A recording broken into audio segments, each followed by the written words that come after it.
Welcome to everybody here today for this very exciting webinar on acute GI bleeding. It's really a fantastic course that we've put together here today in programming. Let me welcome you as well as 1,000 others just like you from 90 countries in the world who are joining this. This is meant to be very interactive. So one of my jobs today is to monitor the chat. So put plenty of questions into the chat and we will use that as part of our discussion. We're very grateful, honestly, for the support that we have from people like Cook Medical, Janssen Biotech, Medtronic, and Olympus. And with that, let me turn it over to the true organizer of today's session, Ben Miller, who is head of our section of acute care surgery, where a lot of these patients end up when they bleed acutely. So Ben, I'm going to turn it over to you to introduce your faculty, and remember everybody, participate via the chat. Thanks, Dr. Walsh. Tonight's topic for Surgery Live is the management of non-variceal acute upper GI bleeding. And we have a true multi-specialty, multidisciplinary team with us tonight. Dr. Hassan Siddiqui is a gastroenterologist and advanced endoscopist, and he'll give us his perspective on the endoscopic approach to GI bleeds. Dr. Jennifer Montgomery is an interventional radiologist, and she will add her approach to bleeding with an IR perspective. Dr. Katie Stackhouse is an HPB surgeon. She'll join us for the panel discussion and case presentations. And as always, we're glad to have Dr. Matt Walsh with us. So with that, I think that Dr. Siddiqui, you're going to start us off by discussing endoscopic approaches to GI bleeds. Thank you for inviting me and welcome everyone. I recommend if you see something like this on upper endoscopy, the first thing you should do is to take a deep breath and then quickly review what you have in your arsenal in 2024. And I will go through some of these techniques and tips and tricks. My agenda is to emphasize what can we do to effectively control bleeding, current treating options, and some out-of-the-box options that can help you rescue if all else fails. GI bleeding continues to be a big burden of disease. This chart shows that among the people visiting the emergency room for GI disorders, GI bleeding is in the top 5. But more importantly, of all these patients who then get admitted, a large amount of these admissions can be attributed to GI bleeding. Now, interestingly, this paper also mentions that the upper GI bleeding burden has reduced by about 4% since 2006. And that's primarily attributed to the widespread use of proton pump inhibitors, which are now over the counter. But interestingly, the lower GI bleeding burden has gone up 25%. And that is hypothesized to be related to novel anticoagulants and more frequent use of NSAIDs. So for upper GI bleeding, peptic ulcer disease remains the top etiology, followed by esophagitis, arteriovenous malformations, and then some other not so frequent disorders such as Mallory-Weiss, oozing tumors, duofoil lesions, hemophilia, and hemosuccus. Because peptic ulcer disease is the most common cause of upper GI bleeding, I wanted to spend a minute on this. Helicobacter pylori is still not so uncommon cause of peptic ulcer disease, especially if the patient has spent any time in a large urban area or out of the country. But the most common cause is use of NSAIDs, and I want you to remember that aspirin is a type of NSAIDs. Other risk factors include antithrombotics, and then rare conditions such as Zollinger-Ellison syndrome and malignancies of the upper GI tract. I want to spend some time on emphasizing why large bore IV is important as a first management of GI bleeding. The amount of volume that you can push with a 22 gauge needle compared to a 16 gauge needle is exponential. And a 16 gauge needle has way more room for us to push crystalloids, or blood, even when compared to the largest port, which is the brown port of the triple lumen. So the ABC should not be forgotten before we do endoscopy.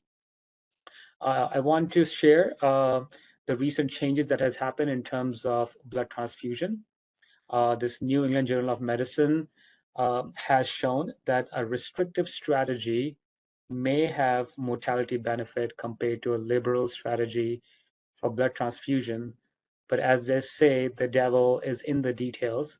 If you look at the subgroup analysis, this paper did not include patients who were unstable. So this data only applies to patients who are hemodynamically stable. And among the subgroup analysis, the only group of people who did worse with a liberal strategy were compensated liver disease. So that is one group of people where you should be careful to not over-transfuse them. GI bleeding success in terms of control of bleeding with endoscopy is as good as visualizing what the source is. We commonly use erythromycin, although the evidence is somewhat not clear whether it actually helps or no. It is not shown to improve mortality or rebleeding. But I will share some tips and tricks that I use. But the cheapest one that I have encountered is putting a plastic cap on the scope. I do like to use this large bore 34 French gastric lavage tray. In the video, I'm demonstrating that this lavage tube is very effective because it is as big as this endoscope itself, but also it has these side ports through which you can really suction large clots, which you won't be able to do with the help of an upper endoscope. The other device is this one, is called direct suction device. It's a very cost-effective and clever instrument because what it does, it bypasses the maximum resistance in an endoscope, which is in the hub. Because this device directly attaches the suction from the wall in the room to the actual biopsy channel, what it's doing is just eliminating the highest resistance area, which is preventing you from suctioning blood and clots. Proton pump inhibitors is probably more effective than anything we do with an endoscope. We recommend starting with a bolus of 80 milligrams, and then at least for the first 3 days, twice a day bolus with high dose PPI, 40 milligrams. Our literature does not show a difference between continuous infusion and a BID dosage. But I do want to emphasize that if the reason for the bleed has been controlled, then at some point the PPI needs to be stopped.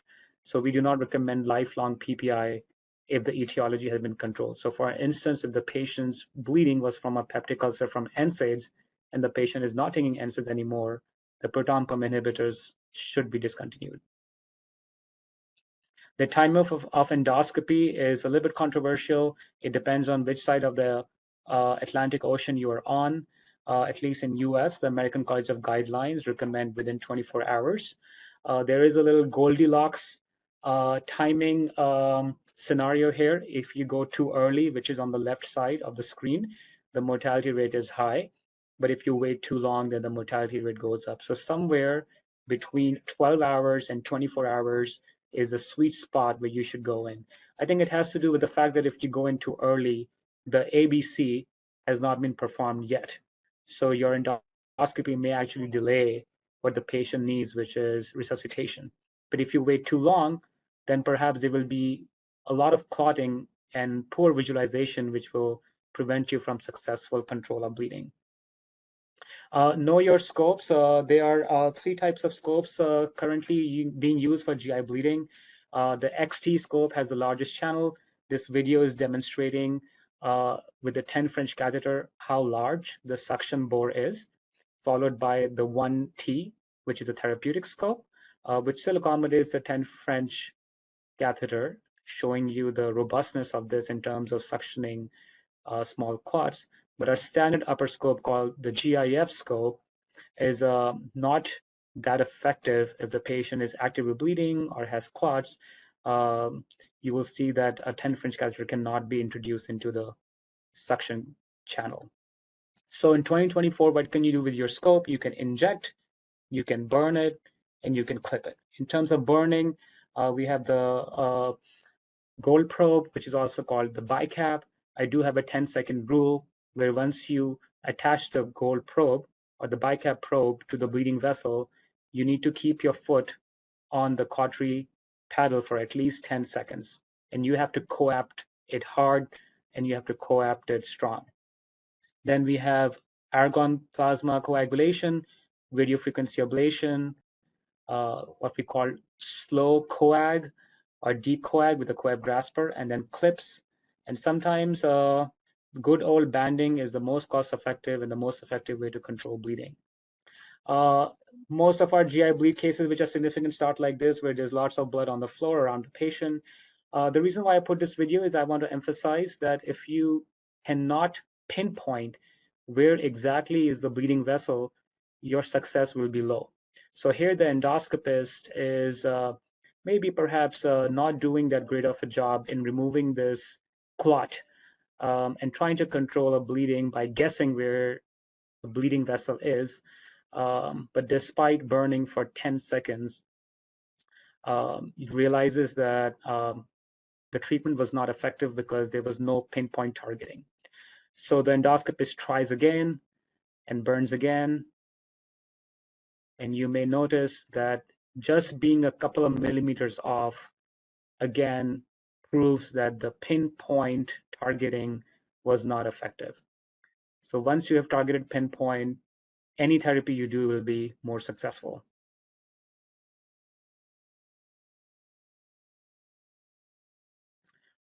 I do want to emphasize this dynamic injection technique, where once you start injecting epinephrine, you have to lift your accessory away from the mucosa to create this submucosal bleb, and then keep injecting the epinephrine even as you are withdrawing the needle out of the lesion, especially when the lesion is in the high lesser curvature of the gastric mucosa, because it's likely related to left gastric arteries, which are higher risk for bleeding once you start injecting it.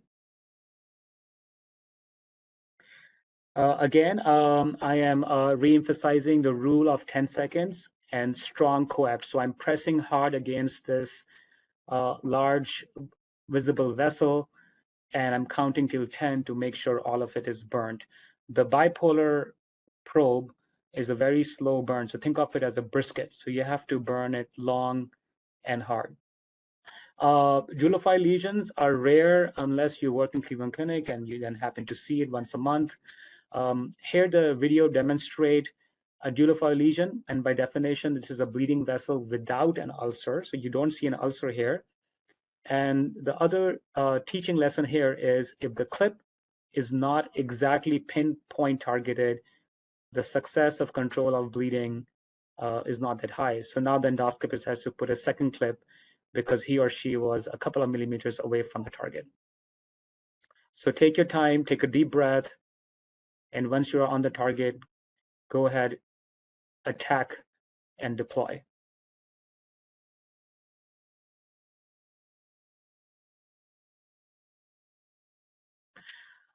Even though for the last 5 minutes, I've been talking about targeting the lesion as accurately as you can, sometimes things do go wrong. So here there is an actively bleeding visible vessel in the greater curvature. I've tried to target as good as I could with a clip.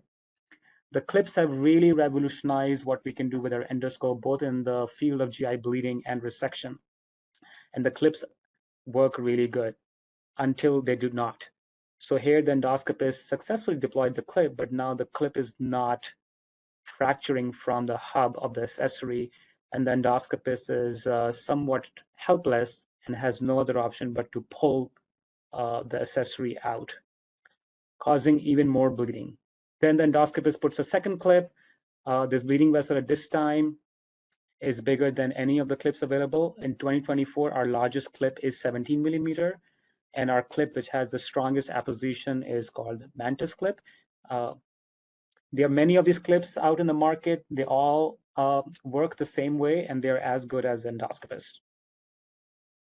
Radiofrequency ablation can be a nice treatment if the lesion is kind of widespread and oozy.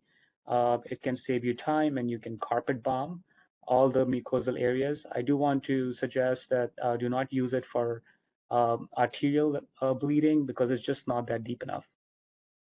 We have some new treatments, spraying agents, off-label use of metallic stents, make sure it's fully covered. The largest fully covered metallic stent is 28 millimeters. The larger you choose, the lower risk of migration and good tamponade. And then endoscopic ultrasound and this new kid on the block called Purestat. So this is a spraying agent. It creates a barrier and can be very helpful, especially in this oozy, bulky tumors in the upper GI tract.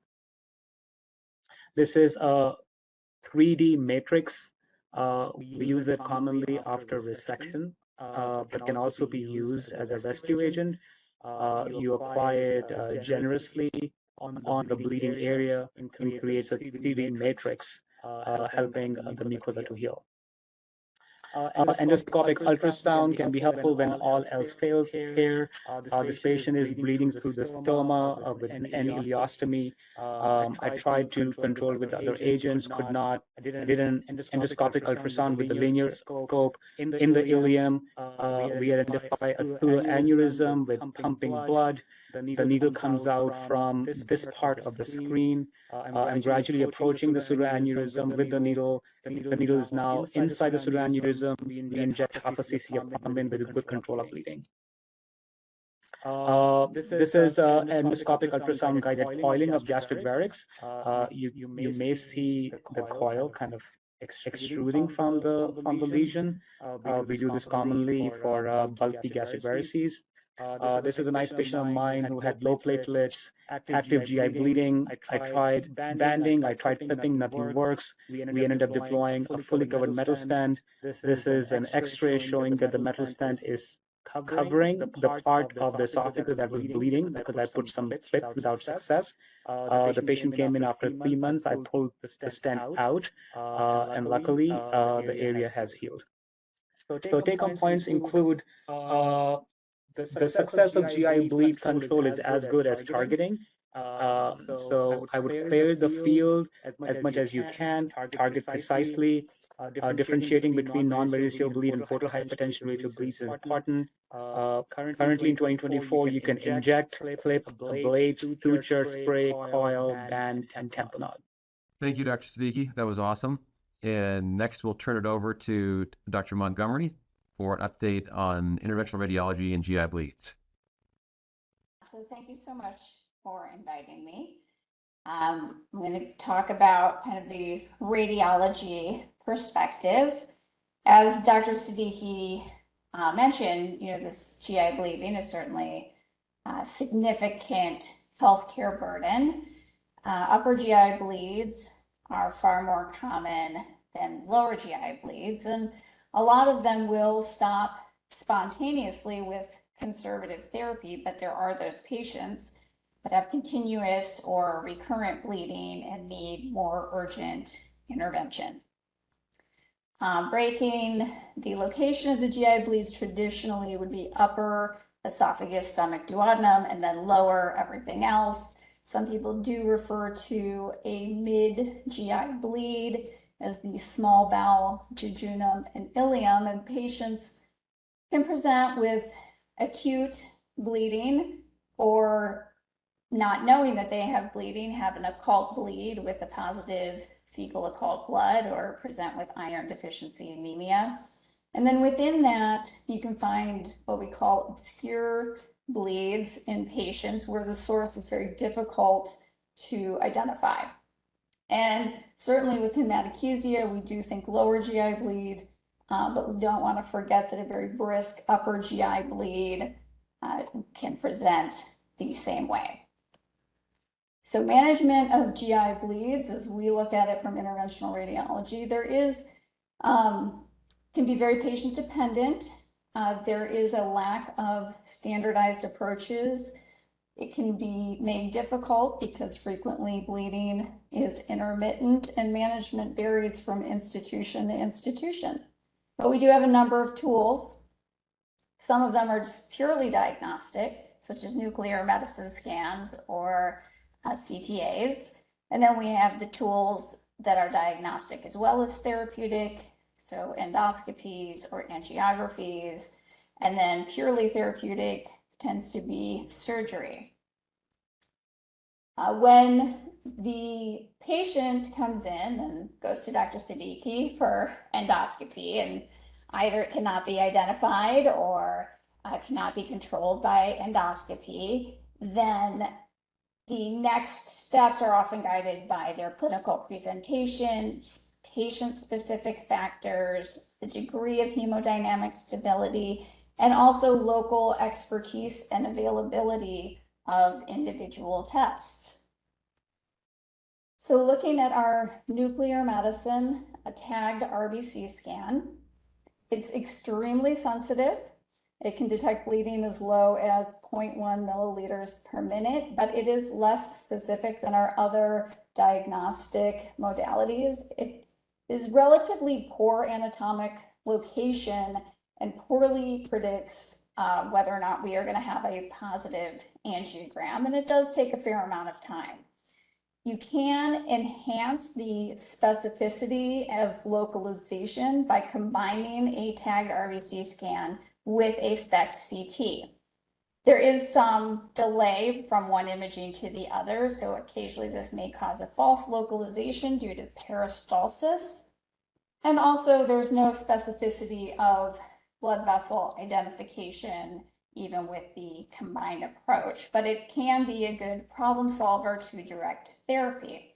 And this is an example of a tagged RBC scan, and you can see the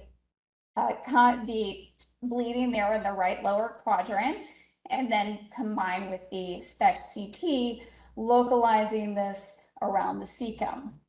Patient subsequently went to angiography with a nice correlation of the bleed. The vessel was successfully super-selective and coils deployed with cessation of bleeding. Now, when we do get these tagged RBC scans that are positive, or even endoscopy that are positive, my colleagues did a study looking at our positivity with angiography following either one of those scenarios and found that they actually have a poor predictive value. So the take home there is we do a lot of negative angiograms. But CTA is one of our diagnostic modalities of choice. It involves a 3-phase study, non-contrast arterial, and a delayed venous phase, generally widely available, not quite as sensitive as a tagged RBC scan, but increased specificity. It also is very helpful in diagnosing other pathology, as well as planning an angiogram and directing our treatment. Increases our success rate. The scan is very short, so you don't have that length of time with the nuclear medicine scans. Of course, it's not therapeutic. It does expose patients to contrast. The patient has to be relatively stable for the CTA, but certainly with the anatomic detail that we get, it can help plan not only our target for embolization, but also how we're going to get there, whether or not the patient has arterial occlusions or anatomic variability. So this is an example. You can see positive CTA there. So CTAs are highly sensitive, highly specific with a great deal of accuracy. And this is supported by numerous studies and meta-analyses in the literature. In this patient here, a CTA was performed for GI bleeding, and you can see with the non-contrast, there's no enhancement in the small bowel. We then see extravasation on the arterial phase with some delayed enhancement on the venous phase. With this appearance, we can diagnose an ABM for this patient in addition to localizing the bleed. This patient subsequently went on to an angiogram, and you can see the correlate of the angiogram with successful coil embolization supplying the ABM. Just another example of a nice correlate between a CTA with a rectal bleed, and knowing that we can then super select the inferior mesenteric artery and directly target the area we see on the CTA, minimizing our fluoroscopy time and minimizing our contrast use, as well as just decreasing procedure time and being able to treat the patient faster. So what happens if there's a negative CTA? So GI bleeds are frequently intermittent, which makes timing critical. So various reasons, there could be a negative CTA. Often it's just intermittent, or they may have stopped completely at that point. Now, of people who get a CTA, most of them will not need further intervention. And if you follow a CTA with an angiogram, it will tend to be negative. And many patients will never need an intervention if they were hemodynamically stable. So there's no evidence to support angiography if you have a good quality negative CTA. So if no cause of bleeding is found on a CTA or endoscopy, nuclear medicine, as we discussed, is another modality. It images over a longer period of time. And so sometimes it can identify bleeds that are more difficult to find on that snapshot CTA. If the CTA is negative, there's no evidence in literature to support getting a repeat CTA is beneficial unless there is a change in the patient and bleeding becomes more brisk. So when we take patients for an angiogram with or without an embolization, the angiogram is similar to a CTA in detecting bleeding with a rate of 0.5 milliliters per minute, but it's at the moment that we're injecting contrast, so certainly a snapshot in time. We're looking for contrast extravasation or a pseudoaneurysm perhaps, but the timing of the extravasation can be hard to pinpoint and therefore make the likelihood of a positive study and the ability for treatment possible. It is an invasive study, but it has the benefit of being diagnostic and therapeutic. So what if the angiogram is negative? One option potentially is an empiric embolization. We tend to only do this for stomach or duodenal bleeds due to the robust collateral supply. And this is an embolization without any extravasation. We would only consider this in the event that we had other evidence of the location of the bleed, either by endoscopy or other diagnostic modalities.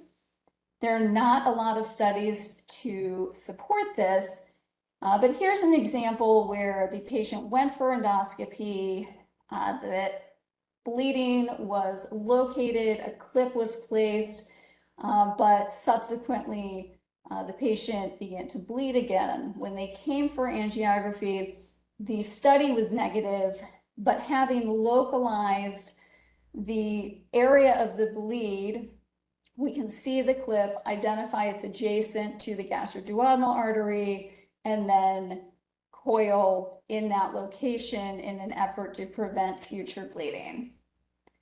You do have to be careful. There is an increased risk of ischemia after embolization. if the patient has had prior surgery in that area, the collateral supply is just not as robust post-surgery, and there is some evidence of increased ischemia in a patient with duodenal stenosis.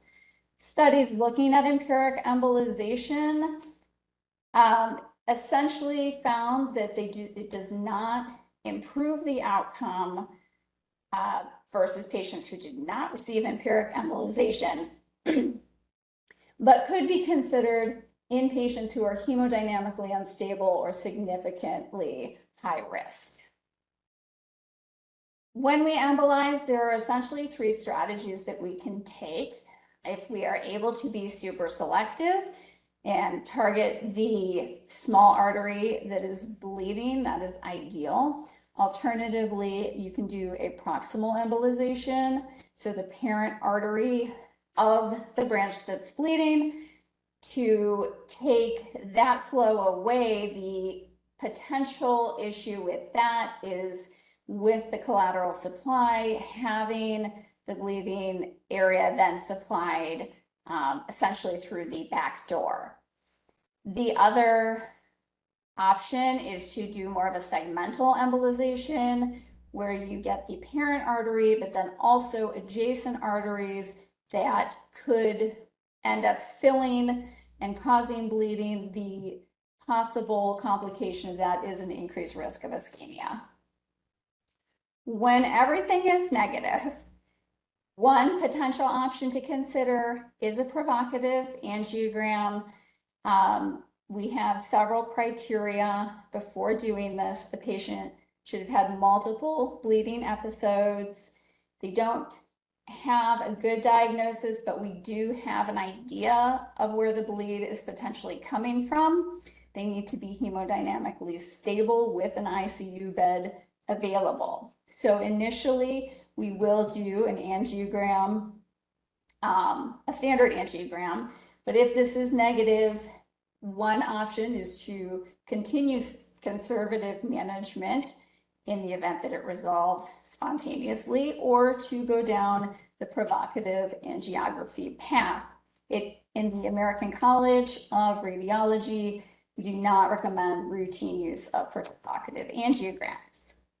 A number of things have to be in place here in order to move forward. Essentially, we're heparinizing the patient. We're giving nitro intraarterially, and then we are giving progressively increased doses of TPA targeted in the region where we think the bleed may be occurring. So in this patient, he received a total of 5,000 units of heparin, 200 micrograms of nitro, and 20 milligrams of TPA in 2 10 milligram doses. He had had a prior negative tagged RBC, negative colonoscopy, and 2 negative angiograms, but the area of suspicion was in the transverse colon.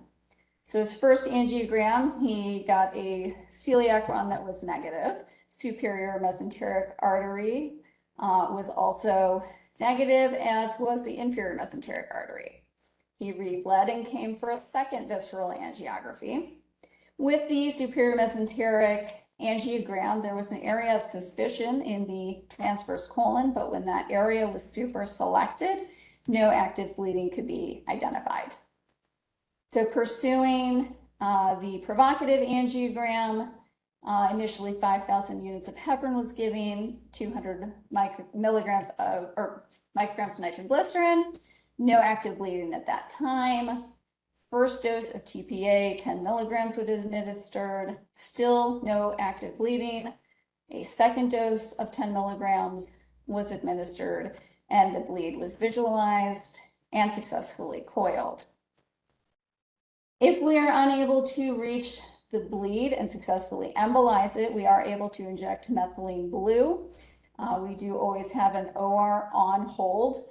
In the case that we cannot embolize, the methylene blue can be injected and they can be transferred immediately to the operating room. The reason provocatives can be dangerous and why we have so many things in place, including the OR, is given by this example. So they did have a positive provocative angiogram, similar dosing of medications. Vessel was super selected, successfully coiled, but then as the study went on, we saw additional areas of active bleeding. Successfully coiled, additional area. And so this is why if we are not able to address, if patient starts bleeding in multiple areas and we're not able to address them quickly enough, that could end in a significant morbidity or mortality. So it is a useful tool, but it is to be used with caution and on a case-by-case basis. So just with our diagnostic studies, they all have a role, although some are requiring a more stable patient, like nuclear medicine, or can be therapeutic, like the angiogram, but the risks involved are either radiation dose, allergy considerations, technical or anatomic considerations. So looking at a potential management pathway for an upper GI bleed after the patient is resuscitated, they proceed to angiography. If they are more or less stable, if they're very unstable, directly to angiogram. If they are a little bit more stable and can go for a CT, we do like to get a CTA, again, for localization, but also as well as the other information we can gather anatomically on the patient. Certainly, if it's a variceal bleed, they are headed down a different pathway towards the tips. Lower GI bleeds can be stratified by a shock index, heart rate over systolic blood pressure, although other patient factors should be considered. But if they are considered stable, ideally they could be prepped for a colonoscopy, but if unstable, proceed for a CTA, and if positive, move to an angiogram and hopefully an embolization. If a patient is kind of circling this algorithm, has a slow bleed, then they can follow the obscure GI bleed pathway, where we may move forward and call Dr. Siddiqui for a capsule endoscopy and then hope to identify a source. If surgery is an option, they can potentially head down that pathway, or after careful consideration, potentially a provocative angiogram. If this remains obscure, there are additional diagnostic modalities with CTA, enterography, or again, combining that SPECT CT with a tagged RBC scan. So from a radiology perspective, treating a GI bleed and the management pathway can be challenging due to the intermittent nature of bleeding. Pathways, again, do vary from institution to institution, but we have made many advances in these diagnostic and therapeutic modalities, and the most important part of any care is involving a multidisciplinary team with people skilled in various areas. Thank you. Thank you, Dr. Montgomery. That was also fantastic. I like the part about the methylene blue. I've never had to use that, but it's nice to know that that's an option. All right. Are you next, Ben? I'm next. I'm just going to remind people it's awfully quiet in the chat box. Thanks for the reminder, Dr. Walsh. Yeah, any questions, comments, please put them in the chat box and we'll get to them here. I'm going to quickly present the surgical management of GI bleeds, and then we'll move on to the case presentations and answer any questions you might have. So this is my disclosures. I have a research grant from the American Hernia Society. I don't think that's relevant here. So I'm just going to briefly talk about the pathophysiology of upper GI bleeds and how we manage them surgically. I have a couple of short videos. One's an open pyloroplasty, and the other is an open antrectomy with a Billroth 1 reconstruction.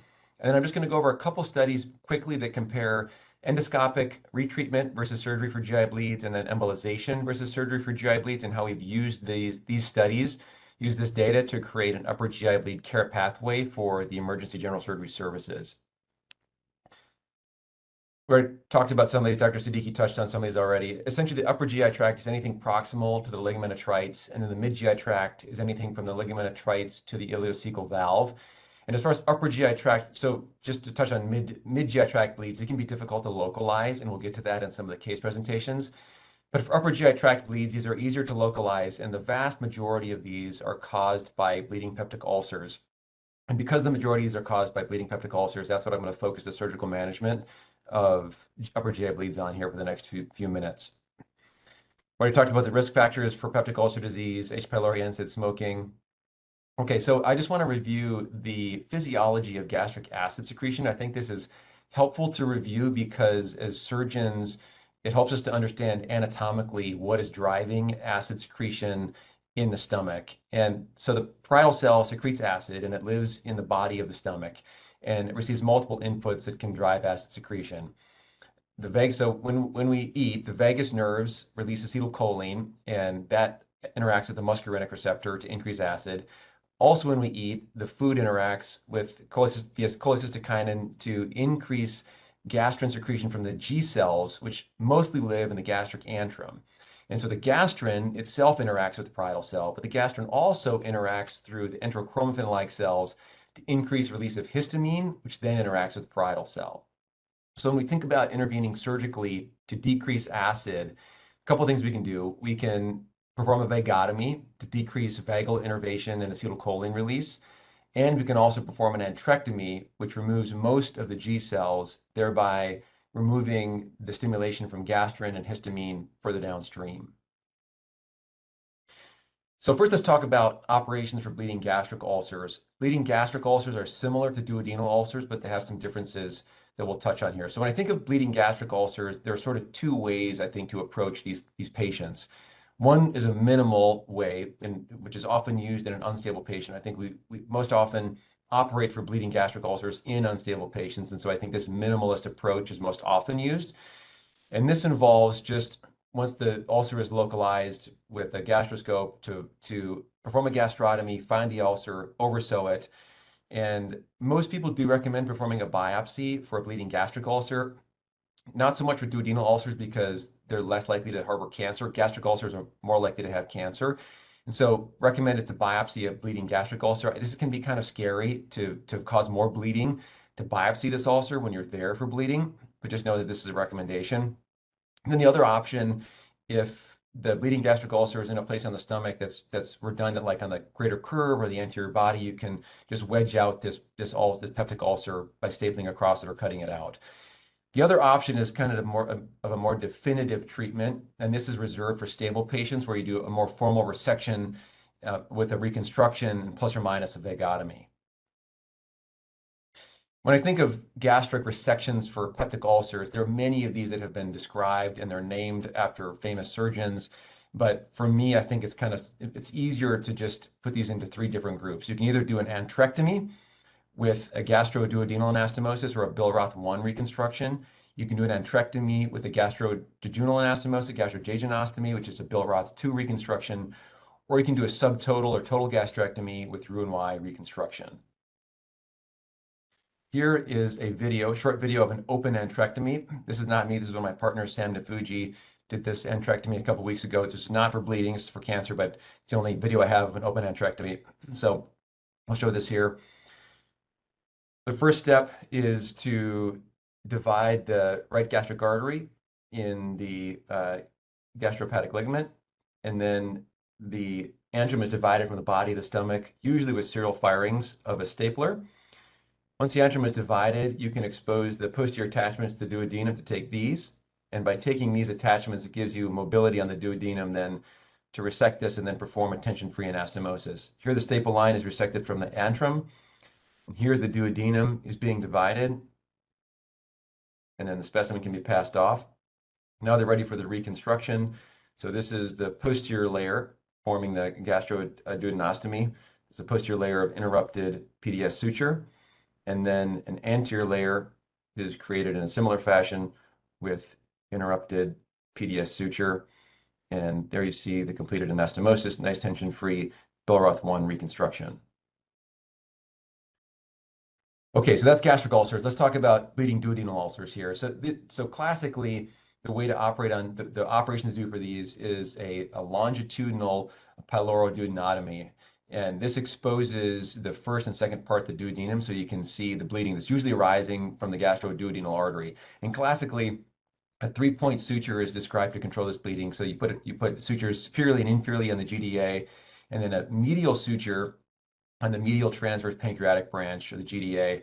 And this is supposed to neatly stop all the bleeding. I can tell you that it's not that easily done. Usually the ulcer doesn't have, you know, this artery marked out. It can be a little messier than that, and usually just put some sutures in there to stop the bleeding. But ideally, you perform this three-point suture technique and then close the duodenum transversely, or the pylorus transversely, so as not to narrow the duodenum. Okay, here's a video I have of a pyloroduodenotomy I did for a bleeding duodenal ulcer a few months ago.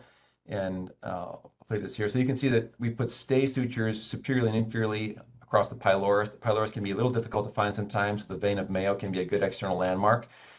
Here the duodenum is then opened, and we open this quite a ways to expose the first and second portion of the duodenum. You can see the ulcer there, that kind of white crater. It's not bleeding at this point anymore, but I went ahead and decided to oversew it anyway. The other thing that we've done here is performed a cholecystectomy. You can actually see that cholangiocatheter off the screen left, that clear catheter is going into the cystic duct. And it's helpful to perform a cholangiogram or a cholecystectomy in these cases to do a couple things. You can pass a catheter down the cystic duct into the common duct and to know where the ampulla is in the duodenum. And you can also get a cholangiogram at the end of the case to make sure you didn't injure the common bile duct. Then we cochorized or medialized the duodenum, just because this was kind of a big pyloroduodenotomy, so that we could bring these edges back together without tension. And then you can see that we're closing this pyloroduodenotomy with interrupted 3 PDF sutures here in a single layer. And there's the closed pyloroduodenotomy, closed transversely. Then we do an upper endoscopy. You can see the clips that were deployed previously that were unsuccessful. And we do a leak test to make sure that no leaks, and then we do a cholangiogram at the end. You can see the filling of the common duct there and filling of duodenum with no stenosis or obvious injuries. There are couple other operations you can do for bleeding duodenal ulcers. You can do this oversewing technique with a vagotomy if the patient is stable, to really drive down acid secretion. Just remember, if you do a vagotomy, you have to do a drainage procedure. You should have done a pyloroplasty. If you didn't, you can always do a gastrojejunostomy. And then the other thing you can do is a formal resection with an enterectomy plus or minus vagotomy for bleeding duodenal ulcer. This is a little controversial, and this should be done in stable patients. It's controversial because if you think about the duodenum, all the inflammation is posteriorly there, and you can end up, after you do this resection, with a difficult duodenal stump and prone to a duodenal stump leak. Okay, so let's just touch on a couple studies here quickly. We're kind of running out of time, but I just wanted to show that some of the data that we've used to drive creation of a care path. So 25-year-old study here done in Hong Kong. They essentially wanted to compare endoscopic retreatment to surgery with patients who were admitted with upper GI bleeds. And so there were 3,500 patients admitted with GI bleeds, about 1,200 underwent endoscopy. About 100 of those patients, 9%, had recurrent bleeding, and so they randomized them into 2 arms. One arm underwent endoscopic retreatment, the other arm went straight to surgery, and they found that about 75% of patients were treated successfully with endoscopic retreatment with few complications, whereas the surgery group, over a third of them had complications. And so the authors concluded that endoscopic retreatment reduces the need for surgery and is associated with fewer complications compared to surgery, and recommended endoscopic retreatment as opposed to surgery for rebleeding peptic ulcers. Okay, one other study to quickly go over. This study compared embolization to surgery for rebleeding peptic ulcers after initial endoscopic treatment. And there are no randomized, no prospective studies here in this area. This is the best we have. This is a popular retrospective cohort study done in Sweden over an almost 30-year period. But you can see this is still kind of a small study. So 30 of these patients underwent embolization, and 2/3 had surgery. When you compare embolization to surgery, patients who were embolized were more likely to rebleed and to need reintervention. However, patients who underwent embolization had much fewer complications compared to patients who had surgery, and they were less likely to die. They had lower mortality. So conclusions of this study are that embolization has fewer complications and lower mortality compared to surgery. So just quickly here, we've made a care path to kind of standardize the care of patients who are admitted with upper GI bleeds. And this is kind of the care path is kind of a long PDF. It doesn't fit well with a PowerPoint slide, so I've separated it into 3 slides here. The first slide just shows some resuscitation guidelines and some definitions. essentially, as we move down through the care path, patients who undergo endoscopy and rebleed, we recommend that they undergo repeat upper endoscopy. And then if they bleed again, then we involve interventional radiology and surgery. They undergo IR embolization preferentially, and if that is unsuccessful, then surgery. But at any point here during endoscopy, if they're unstable or they're unsuccessful, then IR is consulted in addition to surgery. I just want to put a shameless plug in here for these care paths. We're making a few of these or several of these for diagnoses in emergency general surgery. So if you Google acute care surgery in Cleveland Clinic, you'll come to this webpage, the acute care surgery webpage. You can click on for medical professionals and then scroll down to the bottom of the page and you'll see the care paths that we published. The upper GI bleed care path is not in there yet. It will be shortly. We're just waiting for the final feedback from our GI and IR colleagues. Okay, so some take-home points here for gastric ulcers. You can oversew them or perform a small resection, web resection for unstable patients. You can consider a resection with formal reconstruction for patients who are stable. For bleeding duodenal ulcers, oversew for unstable patients. You can consider a vagotomy in stable patients. And then for rebleeding after initial endoscopic therapy, we kind of use a stepwise approach here where we prefer repeat endoscopy first, followed by embolization, followed by surgery. Okay. Are there any questions in the chat? Yeah, I think there are. I think let's have a couple questions and then some cases. There's one question in the chat for you, Ben. For the duodenal ulcer, you used, it looked like you were using Vicryl. What kind of suture do you use? I was using Vicryl, 3-0 Vicryl to oversew the ulcer. That's right. I think you have to close the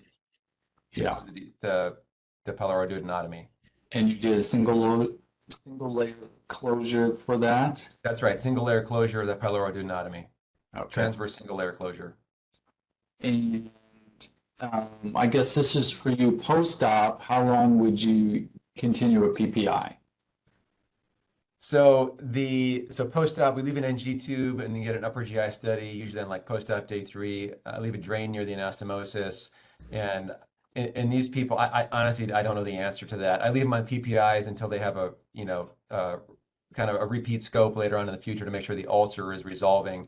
But I kind of leave that to Dr. Siddiqui. Do you have any recommendations about how long to leave these patients on PPIs after something like this? At least 3 months, then you can reduce it to the minimum dose, which is 20 milligrams once a day in the morning. And then after 6 months, again, if the etiology has been removed, for instance, H. pylori has been treated, or NSAIDs has been treated, or the Eliquis has been stopped, then we do not recommend lifelong PPIs. Excuse me, Dr. Siddiqui, we're hearing echo from your end, so you might want to just check your mic. Yes, I hope you do check your mic because I have 2 questions for you. When do you intubate GI bleeders before you scope them? Can you hear me okay now? It's a bit of reverb. Okay, let me move my. Is that okay now? Keep talking. So we actually did this study in our unit. It's worse. Picking up that. Do you have headphones in? I don't. It's picking up somewhere else is connected in your office there. Some other mic or speakers. Do you have other speakers connected to your system? Yeah, I do. While you work on that, let me go back to Ben with a couple questions. So, Ben, any role for laparoscopy for control of bleeding? I think there definitely is. If you're an advanced laparoscopic surgeon and you feel comfortable doing a pyloroduodenotomy laparoscopically and controlling this bleeding, I think that's totally appropriate. There are, considering there can be several maneuvers involved, like a cholecystectomy, cochlearization of the duodenum. It was just, I think that in my hands, it's just easier to do all those things open. And let's clarify the role of vagotomy. So for a duodenal bleeder, you're in the operating room, you open the duodenum through the pylorus because it's a D1 bleed. Are you going to do a vagotomy? Can we talk about this in a little while when we do a case presentation? Oh, okay. I want to get Dr. Stackhouse involved here too. And then, Hassan, do you think you're better? Do you hear me okay better now? Yeah, just talk softly like that. It's definitely better to hear you. So intubation. So we actually did a study in our unit in ICU at the Cleveland Clinic, and intubating the patient did not improve the success of control of bleeding. And actually, the aspiration risk was equal, but in subgroup analysis was perhaps worse in patients who were intubated, which is against our intubation. So we do not recommend intubating every patient who is bleeding and needs an endoscopy. Is there a group that should be intubated, like variceal bleeder or no? If the patient cannot maintain their airway, then they should be. So the GI bleed will not dictate the intubation decision, it will be the airway. And let's talk about this repeat endoscopy. When do you do repeat endoscopy if the patient's not clinically rebleeding? Is there a role for that? So you do the endoscopy, you control the bleeding, then there's rebleeding that can occur, but maybe there's not rebleeding. Is there a role for repeat endoscopy when there isn't clinical repeat rebleeding? So two scenarios where you should always do a repeat endoscopy for surveillance. One is gastric ulcer to make sure it's completely healed and going away, aka it's not malignant. Second is variceal bleed. And you need to scope them either if you have coiled gastric varices or banded upper esophagus varices after 4 to 6 weeks to make sure these varices are decompressed. Our guidelines for follow-up of esophagus ulcers are a little controversial. At least most of our esophagologists do agree to repeat an endoscopy to make sure the esophagus ulcer is healing, but that is not proven by literature. Okay, those are more long-term. I was thinking short-term, like 24, 48 hours after that initial endoscopy and control of bleeding. If there is no clinical evidence of rebleeding, then there is no evidence that a repeat endoscopy within 72 hours or 48 hours will help. Okay, Ben, you want to get to your cases? Let's keep going. So we're kind of running out of time here. I'm going to skip the first case and come back to this one if we have time, and move on to the second case to answer your question, Dr. Walsh, about vagotomy. I don't think we'll be able to answer it, but we'll discuss it. So this is a 56-year-old man who had diabetes and heart failure. His BMI was 49. He's a smoker, but he's not on NSAIDs. He was he was admitted at an outside hospital with a GI bleed. He got 7 units of red cells there, and then was transferred here. On arrival, his hemoglobin was 5.7. He got another couple of units of packed red cells. His hemoglobin kind of, improved a little bit. It was like the 7.5 to 8 range. And he got a CTA when he arrived here. They didn't show any active bleeding. However, it did show some inflammation around the duodenum. And he did undergo upper endoscopy, and they found a clot and a 2-centimeter ulcer, but it was not bleeding. And so they decided not to intervene. They didn't do it. The endoscopist didn't do anything because it wasn't bleeding and it was too big. They thought it was too big because it was 2 centimeters to appropriately to do anything for.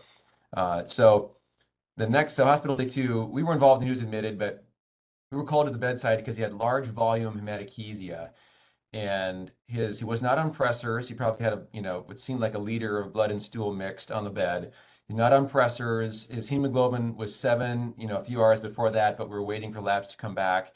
He was a little tachycardic. His heart was like in the hundreds, but he was, systolics were like in the hundreds, but he was, like I said, not needing pressors. And so I guess my question for Dr. Montgomery, what is the threshold, a patient like this, if we call you and say, will you offer this patient, looks like it's a bleeding duodenal ulcer, first portion of the duodenum. What's your threshold to get somebody like this for embolization of the GDA? Like, is this guy too unstable already, or what do you think? No, I mean, I wouldn't consider him too unstable. We take patients, on multiple pressors, and, if needed, if we feel, particularly if it's 2 a.m, that our one nurse cannot manage a patient that sick, we can certainly involve anesthesia just to help with the hemodynamic monitoring. But we take several patients that are very unstable. Our best chance of being able to have a successful embolization is in someone who is bleeding quickly. So I don't like to say that I love all of the super unstable patients, but oftentimes that's where we have our most success. Gotcha. Yep, That makes they sense. had a useless endoscopy so far. So yeah, so Dr. Siddiqui, what about endoscopy in a situation like this? You're muted. When you say threshold, you mean threshold of their coags or their resuscitation? What do you mean by threshold? Oh, sorry, like yeah, threshold as far as like their stability goes. Like, is this guy too unstable for endoscopy, or would you try to repeat endoscopy? Is repeat endoscopy reasonable in this kind of patient? Yes, absolutely. So this patient is not too unstable for endoscopy. So actually no patient is unstable for endoscopy if they're actively bleeding. For patients who are not actively bleeding, those criteria for hemoglobin and platelets and pressors come in. Because this patient may die if we don't do anything, we will go in. Now in 2024, 2 centimeter ulcers can be treated endoscopically. For instance, we have these special clips called over-the-scope clips or Vesco clips. They can grab tissue as much as 2.5 centimeter. And then we have through the scope suture devices that can suture areas as big as 3.5 centimeter. So in a big tertiary care center, it will be worthwhile to attempt to at least control the bleed. Okay, got it. Well, I wish I would have called the two of you because we took us straight to the operating room and we made a midline laparotomy and exposed his stomach and we did a pyloroduodenotomy here, and he did have a spurting blood vessels. This GDA was spurting, and I wish I would have taken a video of it, but I panicked and didn't. And we put some sutures in this ulcer, not the nice classic 3-point suture that was described, but we stopped the bleeding here and then closed this, transversely, like the other video showed. But my question actually for Dr. Stackhouse was, would you have done a vagotomy in this patient, or what do you think about a vagotomy for somebody like this? I don't think there's evidence to support a routine vagotomy in duodenal ulcers. I think they're largely associated with H. pylori. But that being said, if high concern for acid being the cause, then you're already doing a pyloroplasty in order to close the defect that you've created, so you don't have to do an additional drainage procedure or anything like that. So in this patient, he was not on pressors. He was pretty stable. Would you have, do you think in this guy you would have done a vagotomy too? You could consider it. Absolutely, especially if the patient is exactly as stable as you're describing. Routinely. Okay, thanks, Katie. Ben, there is a question in the chat. Since in this exact situation, can you devascularize the duodenum with your sutures?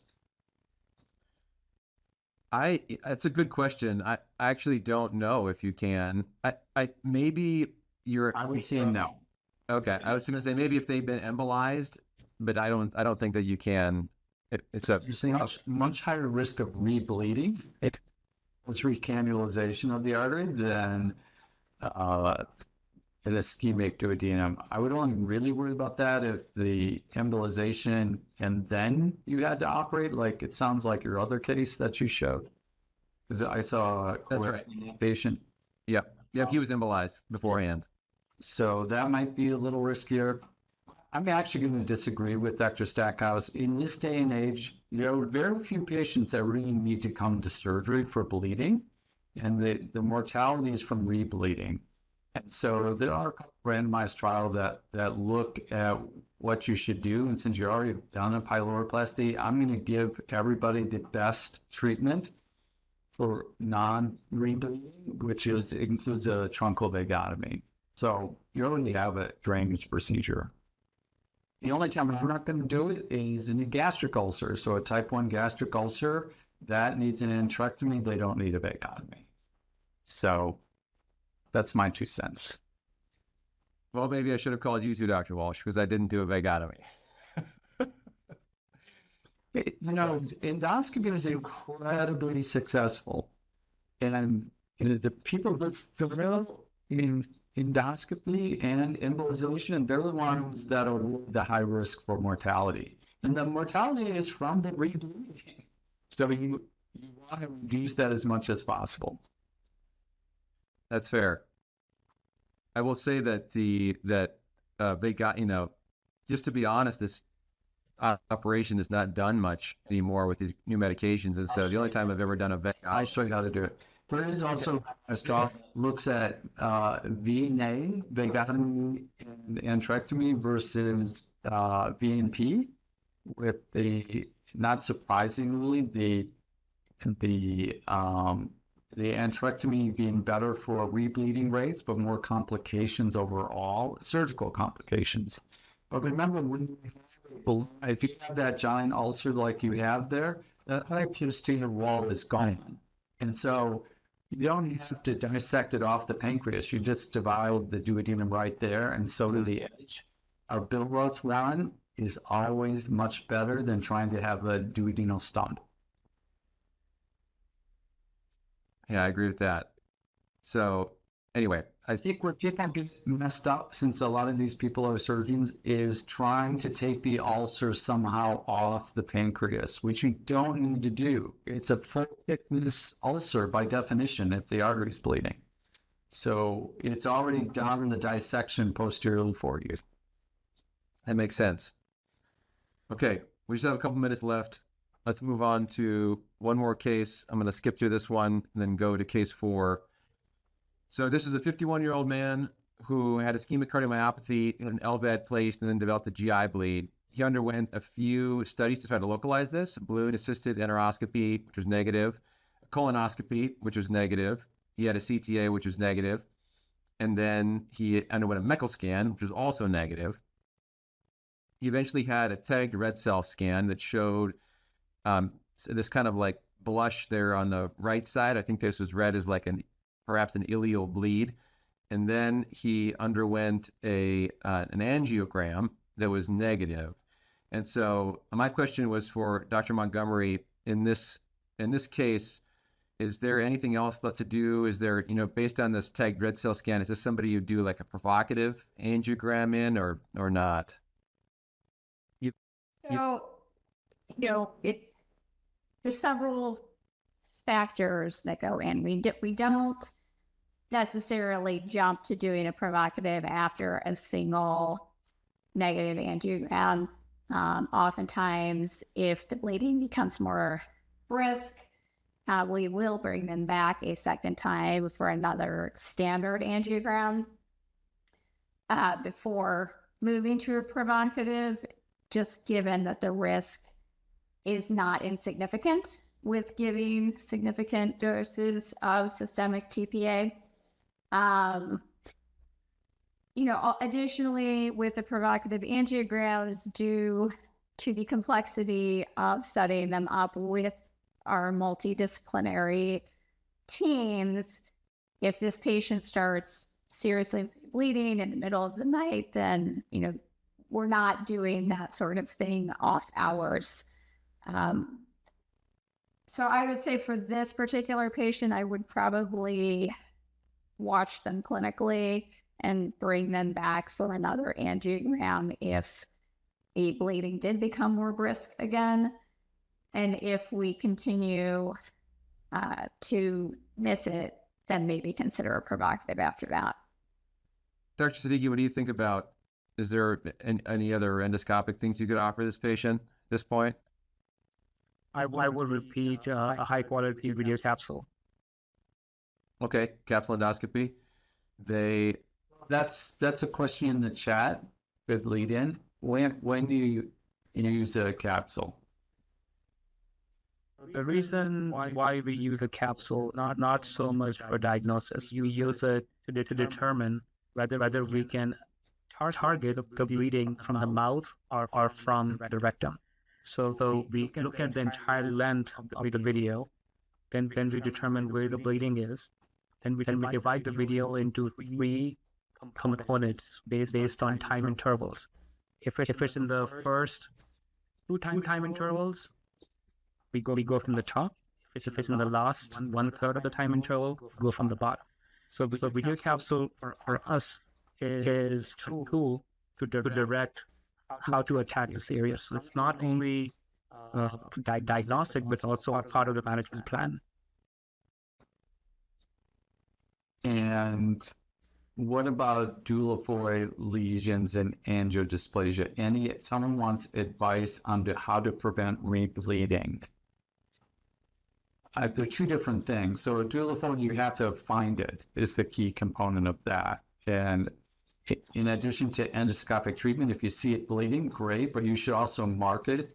If you can tattoo it, I think that's wise in duofoid. What about angiodisplacement? Medical management for angiodysplasia, Assam? So there's some evidence of using octreotide, and then there is some evidence of tranexamic acid. There are no large studies, so it will be hard to do a clinical trial. But as a rescue, as multiple endoscopies have been negative, in the textbook, it's mentioned as one of the therapies you can do. Have you tried both of those? Which one would be your first go-to? Well, octreotide has all the complexities of getting it assessed insurance, especially since frequent dosage. But tranexamic acid is easier to use in terms of statistics. Okay, Ben, sorry to steal your microphone. Great, that's great. I'm going to finish up here in like 1 minute. So anyway, the patient had actually when they did the balloon enteroscopy, the distal extent of that balloon-assisted enteroscopy was tattooed. And so what they decided to do is take the patient to the OR and do an open push enteroscopy. So the ileum was opened at the site of the tattoo, and then a scope was advanced into the ileum to so that they could look at the rest of the small bowel. And sure enough, they found this area of bleeding in the distal ileum. I think Dr. Siddiqui, this was your case, if I remember right. Were you involved in this one? I was, and this is a classic duofoid where there is no ulcer and active bleeding. And then you put some clips on it and stopped it. The clips have really revolutionized how well we can control bleeding now. So I think it's a great example of like, multidisciplinary, IR, surgery, GI, all working together to stop this GI bleed. That's my last slide. Thank you, everybody. I'm glad a lot of cases and questions started coming in. What's the next? Oh, my favorite. Anorectal disease, celiac disease. Wow. Okay, put it on your calendar. Thanks, everybody. Great job to all the faculty.